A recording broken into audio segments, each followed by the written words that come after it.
I built an $8 million company to support my family, only to hear my parents say, "We gave your shares to your sister. She needs them more." My father smirked, "You can always make more money. She can't." I simply said, "I see." That night, I withdrew all my investments. And that was just the beginning. They never saw it coming. I once built an $8 million company from absolute zero, pouring every ounce of my being into it, only for my own family to look me dead in the eye and casually announce, "We've given your shares to your sister. She needs them more than you do." Can you believe that? My own parents. That night, something inside me snapped. I pulled every penny of my personal investment out of that company. And let me tell you, that was just the beginning. Growing up in Millfield, Ohio, my family never had much. My parents, Richard and Margaret Wilson, lived paycheck to paycheck. My dad worked at a factory, my mom juggled part-time jobs, and our small, two-bedroom house always needed repairs Dad couldn't afford. My younger sister, Charlotte, was diagnosed with asthma early on. It wasn't life-threatening, but it immediately positioned her as the fragile one. Her medical needs always came first. Always. My school activities, my basic necessities, everything took a backseat. By age 10, I knew my role. Charlotte needed protection, special care, and I was the self-sufficient one, the one who shouldn't cause problems. I never complained when my parents missed my school performances because Charlotte had an appointment, or when I got hand-me-downs while Charlotte got new clothes for her allergies. But even then, I had this drive. At 11, I ran the most successful lemonade stand in the neighborhood, meticulously tracking my profits.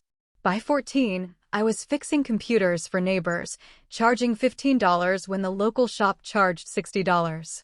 Mr. Peterson, my neighbor, taught me the ropes.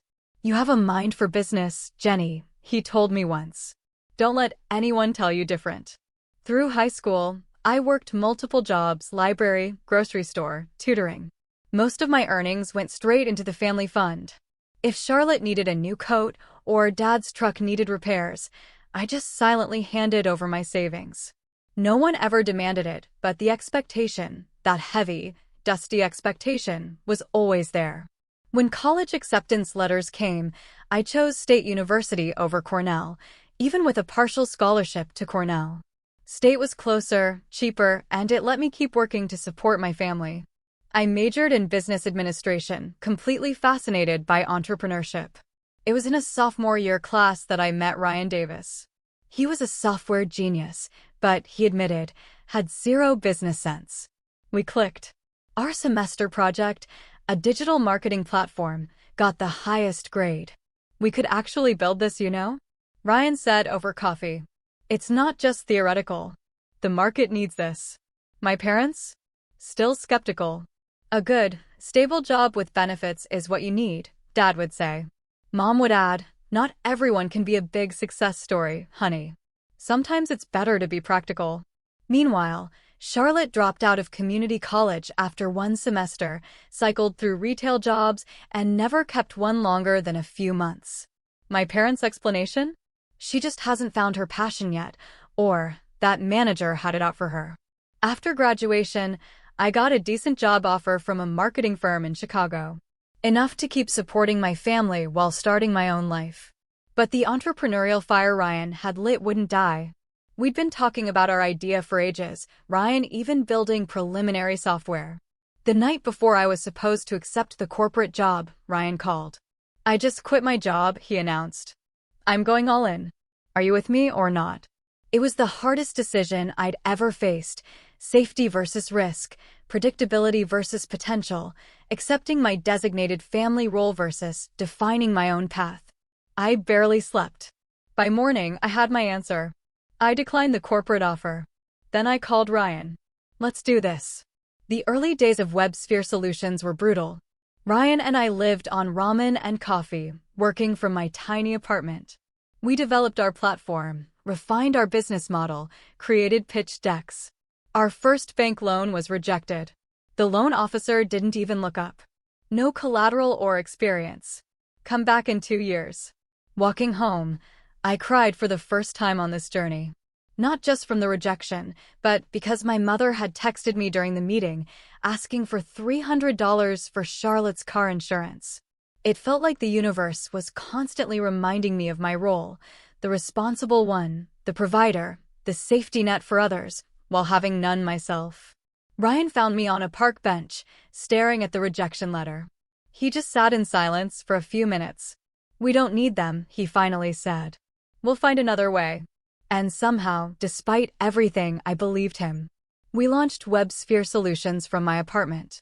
Our office was a curb-found wooden desk, 2 Walmart folding chairs, and a whiteboard. The first 3 months were a barrage of rejection. Hundreds of cold calls. Ryan worked tirelessly. We survived on cheap coffee and discount groceries. Then came the breakthrough. Timothy Westfield, a marketing director at Regional Healthcare Network, agreed to meet after my 7th follow-up call. "Your persistence impressed me," he admitted. We showed him our prototype.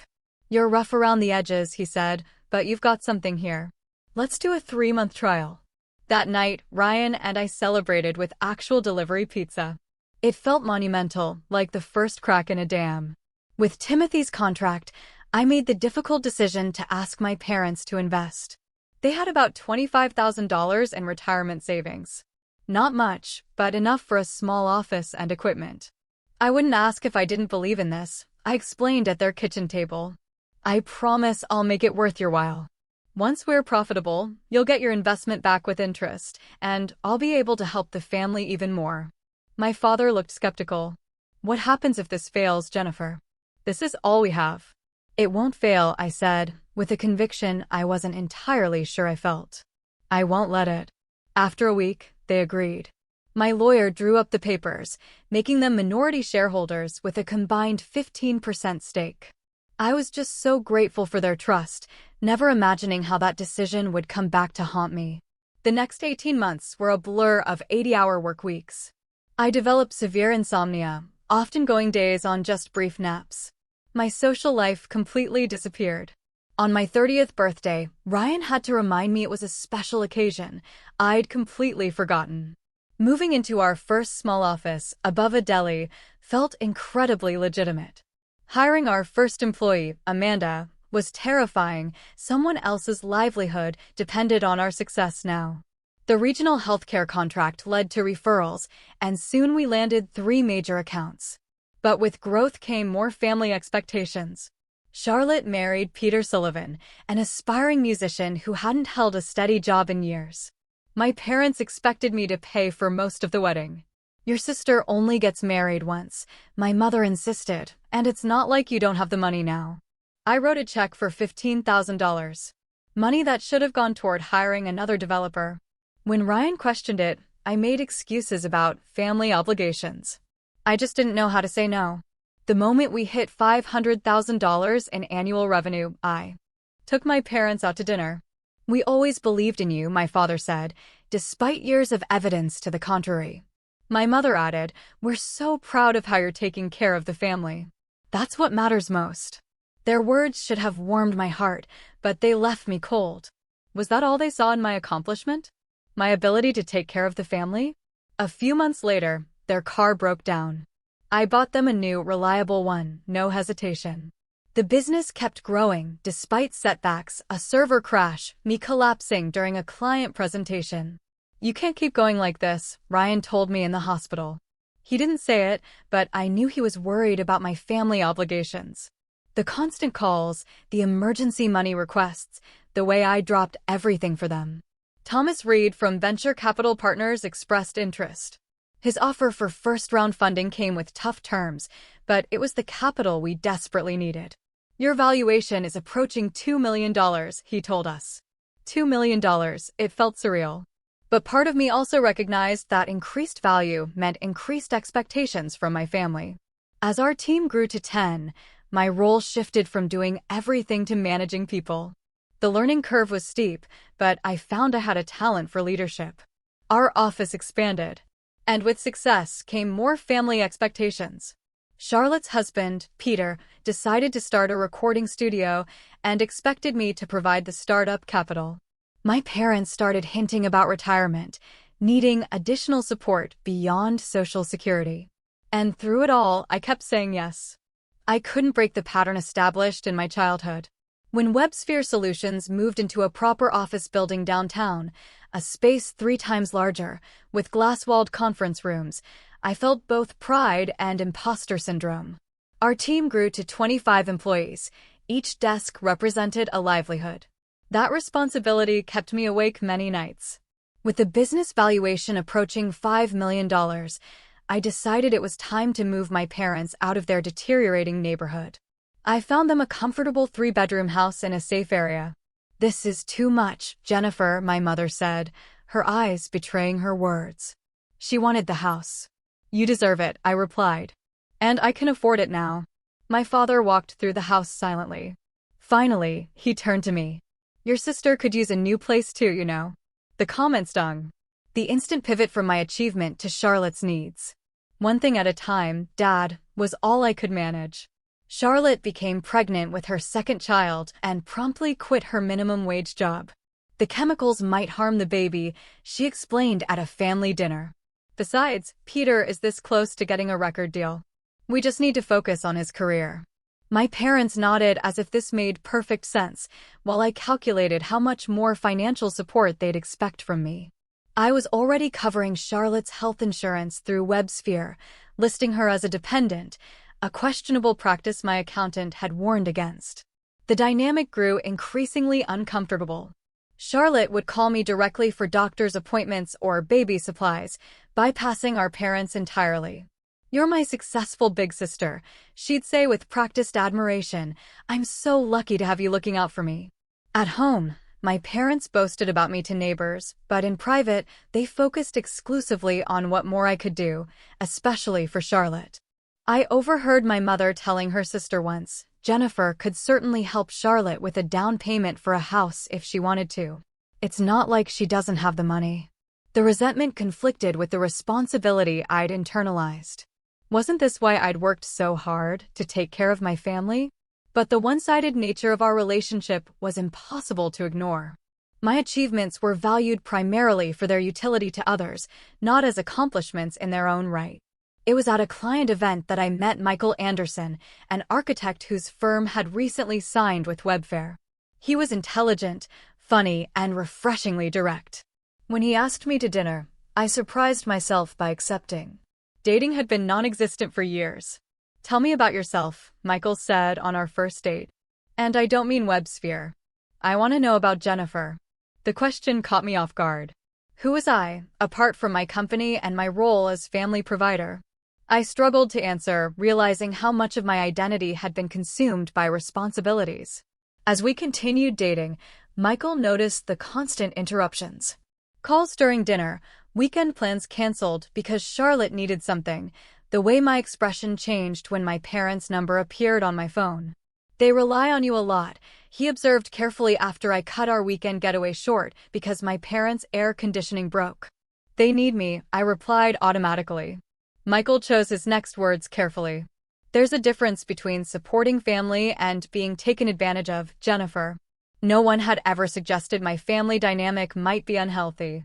His comment opened a door I hadn't allowed myself to look through, but I quickly closed it again. "You don't understand. They sacrificed a lot for me growing up." But Michael's observation lingered, making me more aware of patterns I'd previously accepted without question.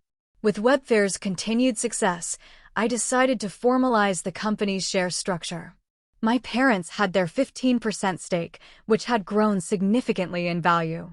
I even consulted our attorney about extending some shares to Charlotte, thinking it might provide her with passive income and reduce the direct financial requests. Meanwhile, Charlotte's demands grew more specific and expensive. Private school for her children. House renovations. Peter's studio needing upgraded equipment. Each request came with emotional leverage, subtle reminders of childhood sacrifices, implications that refusing meant I didn't really love my family, suggestions that my success obligated me to others. The breaking point came when I overheard my mother on the phone while visiting their home. "Jennifer just doesn't understand how hard things are for Charlotte," she said to whoever was on the line. "She's always been selfish with her money." You'd think with all her success she would do more. I stood frozen in the hallway, a gift basket of expensive groceries in my arms. Groceries I'd brought because my mother had mentioned they were too expensive on my father's pension. In that moment, something shifted inside me. The narrative I'd accepted my entire life, that I was responsible for everyone else's welfare, that my value was measured by what I gave, suddenly felt like a chain around my neck. When Peter's recording studio failed after less than a year, everyone expected me to cover the losses. $60,000 of debt magically became my responsibility because family helps family. I wrote the check, but felt nothing but resentment. WebSphere reached an $8 million valuation on our 5th anniversary. Ryan organized a small celebration, champagne, a cake. We did it, he said, raising his glass. From your kitchen table to this. I'm proud of us. That same week, I received a regional business award recognizing female entrepreneurs. The ceremony was on a Thursday evening, and I invited my entire family. None of them showed up. Charlotte had a migraine. Peter had a gig. My parents needed to watch the grandkids. I sat alone at the table reserved for my family, accepting congratulations from strangers while the empty chairs mocked me. Michael attended in their place, arriving late after an emergency at work, but making it in time to see me receive the award. You deserve to be celebrated, he whispered. The favoritism towards Charlotte had become so obvious that even employees noticed it. When my parents visited the office, they spent most of the time talking about Charlotte's children and making excuses for her failures, barely acknowledging the business I'd built. You need to set some boundaries, Michael suggested after witnessing a particularly uncomfortable family dinner where my parents praised Charlotte's new hobby of painting, which, of course, I had paid for, while barely asking about my company. The idea of boundaries felt foreign and frightening. What would happen if I stopped being the provider? Would there be anything left of our relationship? After much consideration, I decided to organize a special family dinner to discuss the future direction of WebSphere. Our attorney had suggested trust funds or more sophisticated shareholding arrangements. I thought this might be an opportunity to formalize expectations, establish healthier patterns. I consulted our lawyer, wanting everything above board. As the dinner approached, I felt increasing anxiety. Something about my parents' recent behavior, Charlotte's comments about her share, despite contributing nothing, suggested an entitlement beyond normal family expectations. But nothing prepared me for what actually happened. I hosted the dinner at my parents' house, the house I had purchased for them, thinking the familiar environment would make it more comfortable. I brought an expensive bottle of champagne to celebrate WebSphere's success. The evening started pleasantly enough. Charlotte and Peter arrived late, as usual. My mother cooked my favorite childhood meal. During the main course, I shared our latest company milestones, a major new client, plans to expand, a potential partnership. I was genuinely excited. That all sounds wonderful, honey, my mother said, but her eyes kept darting toward my father, a silent communication passing between them. After dessert, a store-bought cheesecake despite my mother knowing I would have happily brought one from the artisanal bakery near my office, my father cleared his throat. Jennifer, your mother and I have been talking, he began, his tone oddly formal, about the shares in your company. I nodded. Yes, I wanted to discuss that tonight. Actually, I've been speaking with our attorney about. We've made a decision, he interrupted, something he rarely did. We've given your shares to your sister. She needs them more than you do.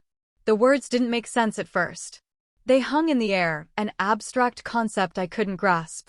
What do you mean, you've given my shares? The 15% you own, my mother interjected, patting my hand. It's for the best, dear.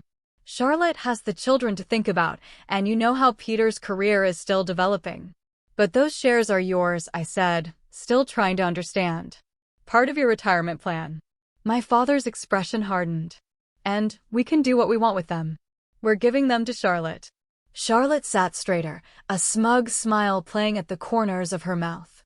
Not a hint of gratitude or humility, just entitlement fulfilled. You can't just transfer shares without proper documentation, I explained, my business mind taking over while my emotional self remained in shock.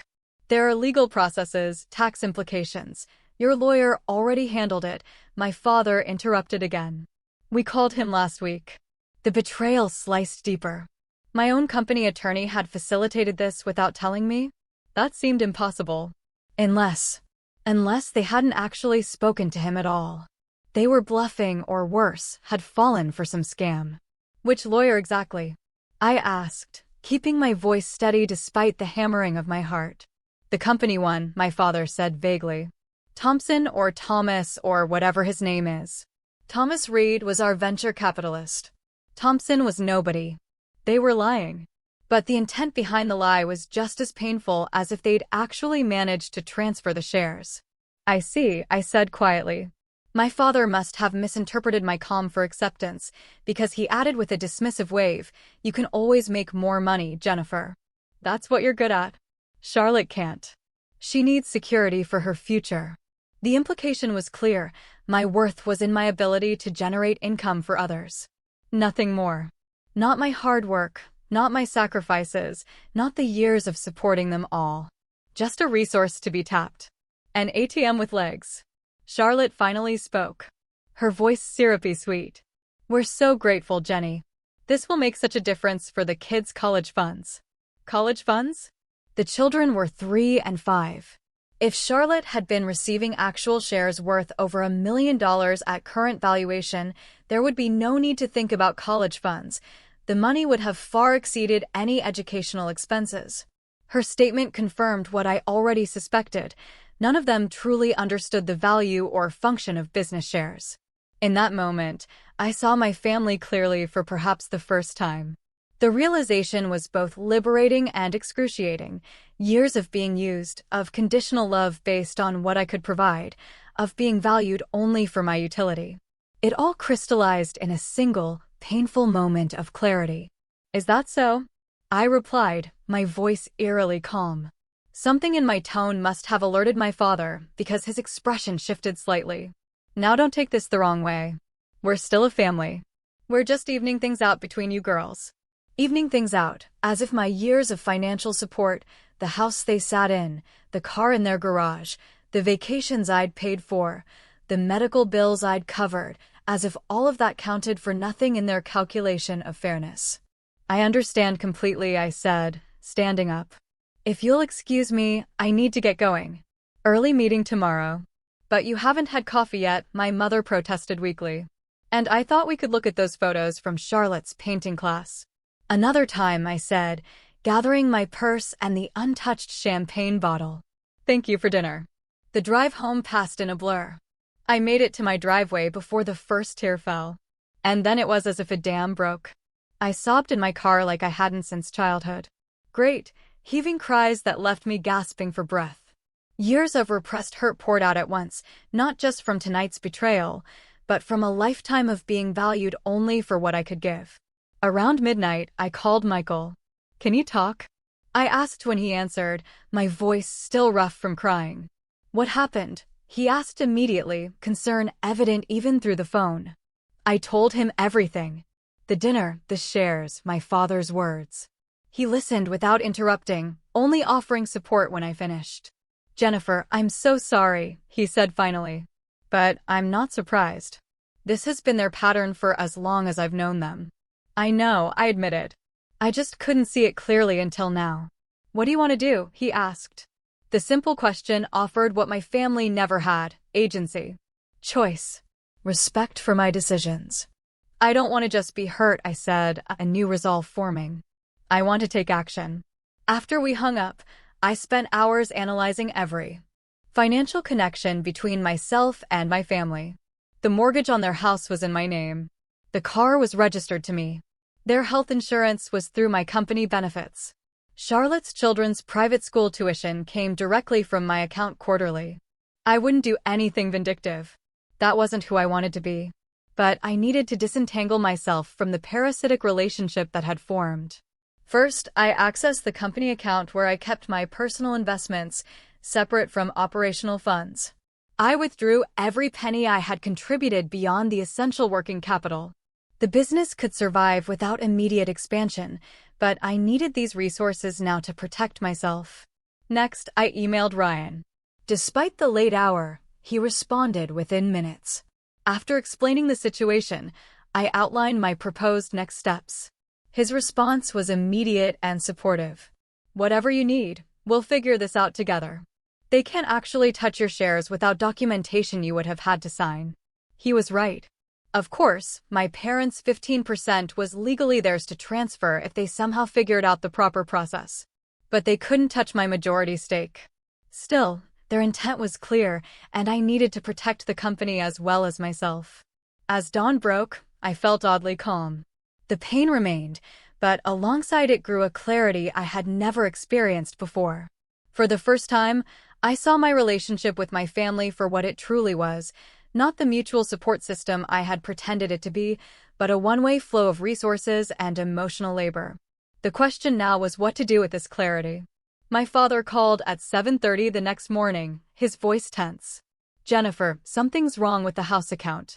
The mortgage payment was due yesterday, but the automatic payment didn't go through." Of course, he would notice the financial consequences first. Not my abrupt departure from dinner, not my obvious distress, but the interruption of funds. "I've made some changes to my financial arrangements," I explained calmly. "The mortgage is still covered for this month, but going forward, you'll need to handle the payments." "What are you talking about?" His voice rose in pitch. "We can't afford the mortgage on this place. You know that. That's why you bought it for us." "I didn't buy it for you, Dad. The house is in my name.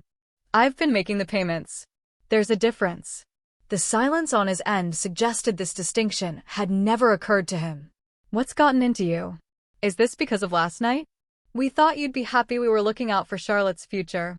The disconnect was so profound it almost made me laugh. "I need to go, Dad. I have a meeting now." "Wait just a minute." I hung up. Something I had never done before. My phone immediately rang again, this time showing my mother's number. I let it go to voicemail. Her message was tearful and accusatory. "Jennifer, how could you do this to us after everything we've done for you? Your father is beside himself. Call us immediately." Everything they'd done for me, the irony was painful. I texted a brief response. "I'm taking some time to reconsider our financial arrangements. I'll be in touch once I've had time to think." Within an hour, I received multiple texts from Charlotte, each more frantic than the last. "Mom says you're cutting us off. What about the kids' tuition? Are you seriously doing this because Mom and Dad want to help me too? I thought you were different. I thought you cared about family." Peter texted, "You're being manipulative and controlling with your money." I silenced my phone and focused on preparing for the day ahead. This included an emergency meeting with our actual company attorney, Sarah Peterson, who was appropriately shocked when I explained what had transpired. "They can't transfer shares they don't have proper documentation for," she confirmed.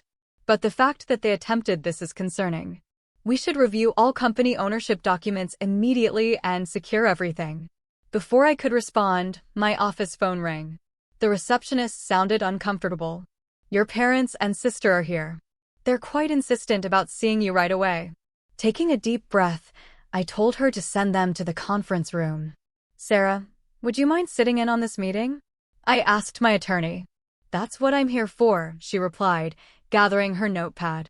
The scene in the conference room was tense. My father's face was flushed with anger. My mother's eyes were red from crying, and Charlotte looked like she might explode. "What is the meaning of this?" my father demanded as soon as I entered. "Cutting off the mortgage. Charlotte says her tuition payment for the kids was declined this morning too." "I think we need to clarify some boundaries," I said, taking a seat across from them. "Sarah is our company attorney. She's here to address any questions about WebSphere specifically." "We don't need a lawyer," my mother interjected. "This is family business." "That's exactly the problem," I replied evenly. "There's been a harmful blur between family and business that needs to be resolved." Charlotte slammed her hand on the table. "Just say it directly. You're punishing us because Mom and Dad want to help me too." "No one is punishing anyone," I said, maintaining my composure. "I'm simply separating my business assets from personal giving. You can't demand shares of a company you've contributed nothing to." My father's expression darkened. "We invested in you from the beginning. That 15% is ours to do with as we please." Yes, your 15% is legally yours, I acknowledged. And if you want to transfer it to Charlotte, that's your choice. Though there are proper legal channels for doing so. But that's very different from what you implied last night. What are you talking about? My mother asked, genuine confusion in her voice. I looked directly at my father. You said you were giving my shares to Charlotte. Not your shares. Mine. As if you had that right. He shifted uncomfortably. That's not what I meant. It's exactly what you meant, I countered. And it made me realize something important. You see me as a resource, not a person. My value to this family is measured by what I provide financially, nothing more. That's not true, my mother protested. Isn't it? I pulled out a folder and placed it on the table. Here's a list of every financial contribution I've made to this family over the past 5 years. I started listing them. House mortgage, $420,000. Car payments, $37,000. Health insurance premiums, $65,000. Charlotte's children's tuition, $92,000. Peter's failed studio, $60,000. Family vacations, $43,000. Regular cash gifts when requested, approximately $130,000. The total was staggering when laid out so plainly, nearly $800,000 over 5 years, not counting countless smaller expenses I hadn't documented. And what have I received in return? I continued. Not gratitude. Not respect. Not even acknowledgement. Instead, I got accusations of not doing enough, of being selfish with my money, and an attempt to claim ownership of something I built through years of 80-hour work weeks. Charlotte recovered first. So this is about money for you? Proving how generous you've been? Holding it over our heads? No, I said quietly. It's about recognizing a painful truth. Our relationship isn't based on mutual care and respect. It's transactional, and the transaction only goes one way.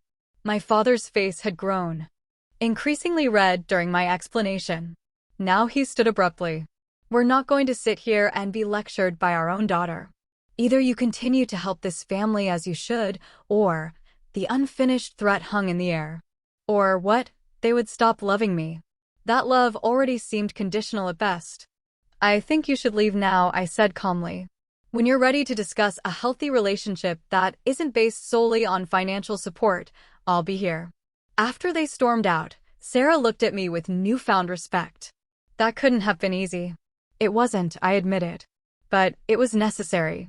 Later that day, Ryan called an emergency board meeting to address the potential shareholder issue.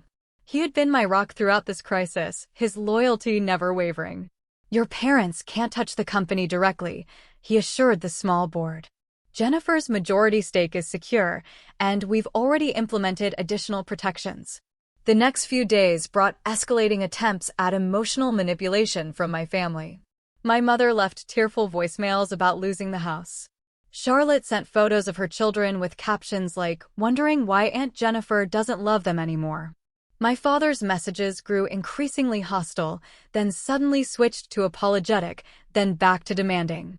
I maintained my distance, focusing instead on working with Sarah to create clear separation between my personal assets and family entanglements. The situation took an unexpected turn when Peter showed up at the office, demanding to speak with me. Our receptionist, alarmed by his aggressive behavior, called security. You can't hide behind your fancy lawyers, he shouted as security escorted him from the building. We know our rights. Their rights. The phrase echoed in my head long after he was gone. In their minds, access to my success was their right, not a privilege or gift. That evening, Ryan, Sarah, and I met to develop a comprehensive strategy. We need to protect both you and the company, Sarah explained. Your parents' shares are legally theirs, but we can create a new business entity structure that dilutes the impact of that 15%. I don't want to be vindictive, I emphasized. I just need protection from further attempts to take what I've built. It's not vindictive to protect yourself, Ryan assured me. It's necessary. The plan we developed was multifaceted. First, we would create a holding company that would own the intellectual property and key assets.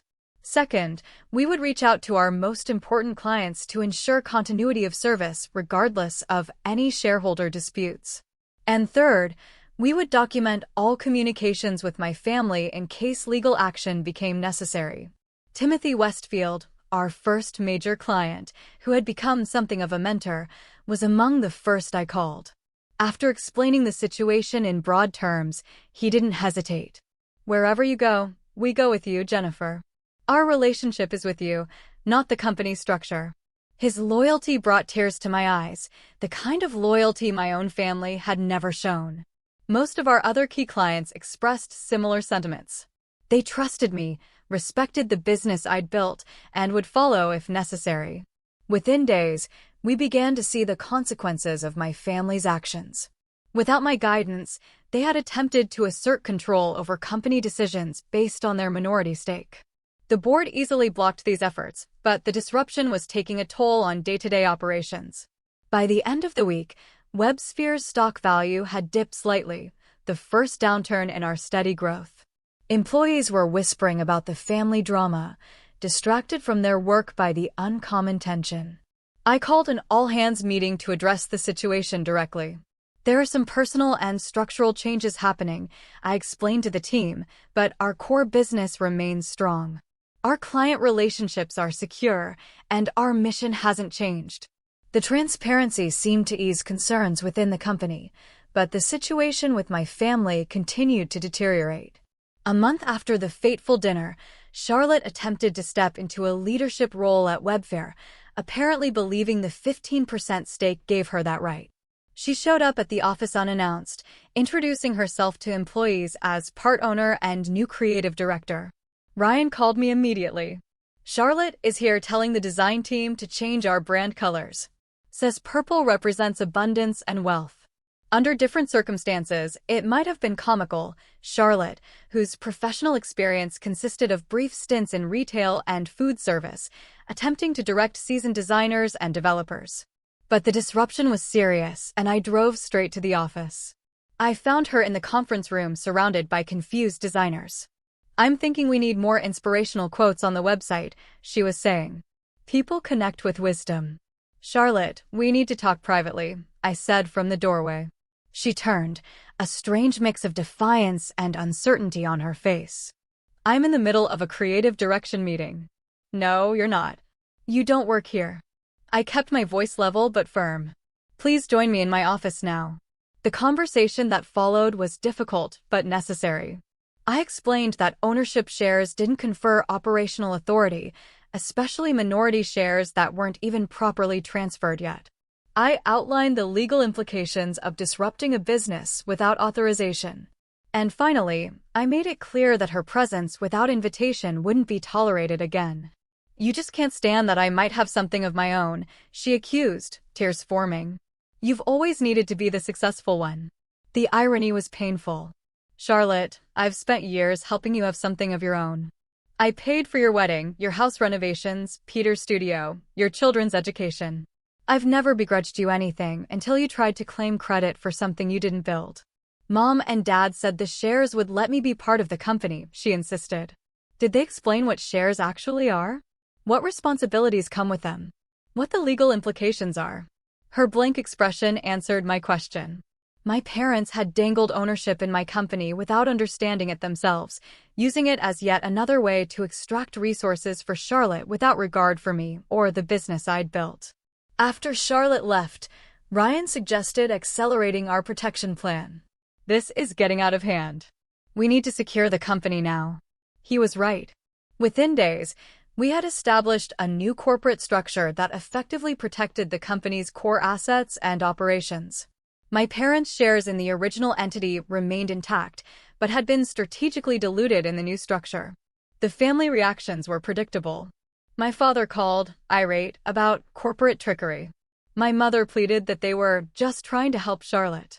Charlotte herself oscillated between angry accusations and tearful attempts at reconciliation, depending on which approach she thought might work better. For the first time in my life, I held firm against the tidal wave of emotional manipulation. Each call, each text, each demand reinforced the rightness of my decision to establish boundaries. Thanksgiving arrived during this tumultuous period. Traditionally, I would have hosted dinner at my home, or joined them at their house, the house I had. Purchased. This year, I accepted Michael's invitation to join his family instead. The contrast was illuminating. Michael's parents asked about my business with genuine interest, not just to calculate what I could provide. His siblings shared both successes and failures without judgment or competition. When I offered to help clear the table after dinner, Michael's mother thanked me sincerely, rather than treating it as expected service. Is family always like this for you? I asked Michael as we drove home. Like what? Supportive. Interested in each other as people, not resources. He glanced at me quickly. That's what family should be, Jennifer. Mutual support, not one-way extraction. Meanwhile, WebSphere was thriving under the new structure. Freed from the constant drain of family demands, I could focus fully on leadership and innovation. We secured 3 major new clients and expanded our service offerings. Employee morale improved as the workplace drama subsided. The new company entity, Phoenix Digital Solutions, quickly established itself as a rising star in the industry. Many clients transferred their contracts seamlessly, following my leadership rather than remaining with the Webfer name. Charlotte made a desperate attempt to persuade me to return to the original arrangement. The company is suffering without you, she admitted during an unexpected visit to my condo. Dad says the value is dropping every day. That's not my responsibility anymore, I replied. You all wanted control without understanding what that meant. Now you have it. My father reached out next, his message more subdued than previous communications. We may have made a mistake, he conceded, though he couldn't quite bring himself to apologize directly. The business consultants we hired say the company needs your leadership. I almost laughed at the irony. They had hired consultants with money I had provided to tell them what Ryan and I had already explained. Successful businesses don't run themselves, and expertise can't be claimed, only earned. I've moved on, I told him simply. Phoenix is my focus now. The separation proved essential for my personal healing as well. I began therapy to address the deeply ingrained patterns of caretaking and self-sacrifice that had defined my life. My therapist helped me recognize the childhood conditioning that had led me to equate love with provision, worth with utility. You were parentified at a very young age, she explained during one session. Made responsible for adult concerns and family welfare before you had the emotional capacity to understand the burden. This framework helped me make sense of my family dynamics without excusing the exploitation. I could understand the pattern while still refusing to perpetuate it. Michael remained a steady support throughout this transition. Unlike previous relationships where my family obligations had eventually driven partners away, he respected my journey without trying to control it. When I declined weekend plans to attend therapy or work on Phoenix's development, he expressed support rather than resentment. 6 months after the split, Phoenix Digital Solutions surpassed Webfer's former valuation, reaching $12 million in our most recent funding round. The industry recognized our innovative approach and strong leadership, with several trade publications featuring profiles of our meteoric rise. WebSphere, meanwhile, continued its decline. Without my guidance, and with my parents and Charlotte making increasingly desperate attempts at leadership, the company lost major clients and talented employees.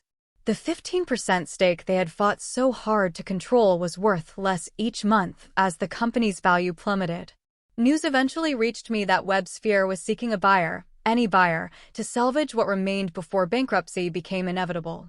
I felt no satisfaction in this outcome, only sadness for what could have been if greed and entitlement hadn't destroyed something valuable. The employees who remained at Webfer deserved better than to be casualties of my family's actions. Through intermediaries, I helped facilitate a modest acquisition that preserved those jobs while extracting the business from my family's control. They received some compensation for their shares, far less than the original value, but something to show for the company's sale. As for me, I had discovered something far more valuable than financial success, the freedom to define my own worth beyond what I could provide to others. 1 year after the family dinner that changed everything, Phoenix Digital Solutions reached a valuation of $12 million, 50% higher than WebSphere's peak. Our team had grown to 40 employees, all passionate about the company culture we built around innovation, respect, and work-life balance. WebSphere had been sold to a larger tech conglomerate for a fraction of its former worth. The employees had transitioned successfully, but my family had received only a modest payout for their shares, enough to maintain their lifestyle for a while, but not the windfall they had anticipated when attempting their takeover. I decided it was time for a different kind of meeting with my parents. I suggested coffee at a neutral location, a cafe downtown, not their home or my office. To my surprise, they agreed readily, perhaps hoping for reconciliation that would restore their financial comfort. Charlotte was notably absent, having declined my invitation with a curt message, "Nothing to discuss unless you're ready to help the family again." My parents arrived looking older than I remembered. My father's confident posture had diminished, and my mother's nervous energy seemed more pronounced. We exchanged awkward greetings before settling at a corner table with our coffees. "You look well," my mother offered. "The new company must be doing good." "Phoenix is thriving," I confirmed. "We recently expanded to include clients in Europe." "That's great," my father said, clearly uncomfortable with small talk when larger issues loomed between us. "Look, Jennifer, about everything that happened," I waited, giving him space to continue. This was his opportunity to acknowledge the harm done, to take responsibility for the betrayal that had fractured our family. "We may have been too hasty," he finally said, focusing on his coffee cup rather than meeting my eyes. "The share situation got out of hand. If we could go back to how things were before, not an apology, not a recognition of the fundamental problem, just a wish to return to the arrangement where I provided and they received." "Things can't go back to how they were before," I said gently but firmly. "That relationship wasn't healthy for any of us." "So you're just abandoning your family?" My mother's words carried a familiar sting of guilt manipulation. "After everything we did for you growing up," I took a deep breath, centering myself before responding. "I'm not abandoning anyone. I'm establishing boundaries that should have existed long ago. There's a difference between supporting family and enabling harmful patterns." "We just wanted to help Charlotte," my father insisted. "She needs more assistance than you do." "That may be true," I acknowledged. "But taking from me without asking, especially something I built through years of sacrifice, wasn't helping Charlotte. It was harming our relationship and teaching her that entitlement is acceptable." We talked for nearly 2 hours, covering ground we had never explored before. I explained how their actions had made me feel valued only for what I could provide, not for who I was. They offered justifications rather than understanding, but at least we were having the conversation. "I want you to know that despite everything, I arranged for you to receive a portion of the WebSphere sale proceeds," I told them as our meeting concluded. "It's been deposited in your account. Not because I owe it to you, but because I choose to share it." The distinction was important, a gift freely given, not an obligation met. Their surprise suggested they hadn't expected even this much after what had transpired. My relationship with Michael deepened throughout this challenging year. He had witnessed my struggle to establish boundaries without becoming bitter, to protect myself without punishing others. When he proposed 6 months after the WebSphere sale, I accepted without the hesitation that would have plagued me before. "Your family is invited to the wedding," he said as we discussed plans, "but only if their presence will support your happiness, not diminish it." The consideration behind his words brought tears to my eyes. For the first time in my life, someone was prioritizing my well-being without expecting anything in return. My healing journey involved multiple approaches. Weekly therapy helped me identify and address the deeply rooted beliefs about my value being tied to provision. Meditation and yoga gave me tools to manage anxiety when family interactions triggered old patterns. Perhaps most importantly, I built a community of supportive friends and colleagues who demonstrated what healthy relationships actually looked like. I found unexpected purpose in mentoring other female entrepreneurs, particularly those struggling with family expectations while building their businesses. Their stories often echoed aspects of my own, and sharing my experience helped them establish healthier boundaries from the start. "You can love your family without sacrificing your well-being," I would tell them. In fact, healthy boundaries often lead to healthier relationships in the long run. 6 weeks before my wedding, I invited my entire family to dinner: parents, Charlotte, Peter, their children. The event was a test of sorts, a chance to see whether our new boundaries could support a modified relationship. To my surprise, Charlotte arrived without Peter, her demeanor more subdued than I remembered. "He's not in the picture anymore," she explained briefly when I inquired about his absence. The children seemed happy to see me, though they had grown considerably in the months since our last meeting. Dinner proceeded with a strange new dynamic. My parents were careful with their words, avoiding direct requests for assistance. Charlotte mentioned looking for work, something she hadn't done in years. When the check came, no one assumed I would cover it. A small but significant shift. "I'm getting my teaching certificate," Charlotte said as dessert was served. "The community college has a program that works around the kids' schedules." "That's wonderful," I replied, genuinely pleased by this development. "Teaching would suit you well." A flicker of something crossed her face: pride, perhaps, or determination. "I need to stand on my own feet." Recent events made that pretty clear. It wasn't an apology or full acknowledgement of her role in what had transpired, but it was movement in a healthier direction. I chose to acknowledge the positive step rather than dwelling on past injuries. The gathering ended without drama or new wounds, a modest success by the standards of our family history. As they prepared to leave, my father awkwardly mentioned my upcoming wedding. "We received the invitation," he said. "We'd like to come if that's still all right." "I'd like that," I replied simply. In the car afterward, Michael asked how I felt about the evening. "Hopeful," I said after consideration. Not for a perfect relationship or complete understanding, but for something healthier than what we had before. They're trying in their way. Building Phoenix taught me about business strategy and leadership, but rebuilding my sense of self-worth proved the more valuable education. I learned that love shouldn't come with invoices attached. That helping others is beautiful when chosen, toxic when demanded. That family is about mutual support, not one-way extraction. Most importantly, I discovered that my value exists independently of what I can provide to others. A truth so obvious to some, yet revolutionary for those of us raised to be caretakers at our own expense. Today, Phoenix continues to grow. My marriage to Michael brings daily joy, and my family relationships exist within careful boundaries that protect everyone involved. The journey wasn't easy, but the destination proved worth every painful step. If you've ever found yourself giving until there's nothing left, please remember, establishing boundaries isn't selfish. It's necessary for authentic relationships. True love supports your wholeness, not just your usefulness.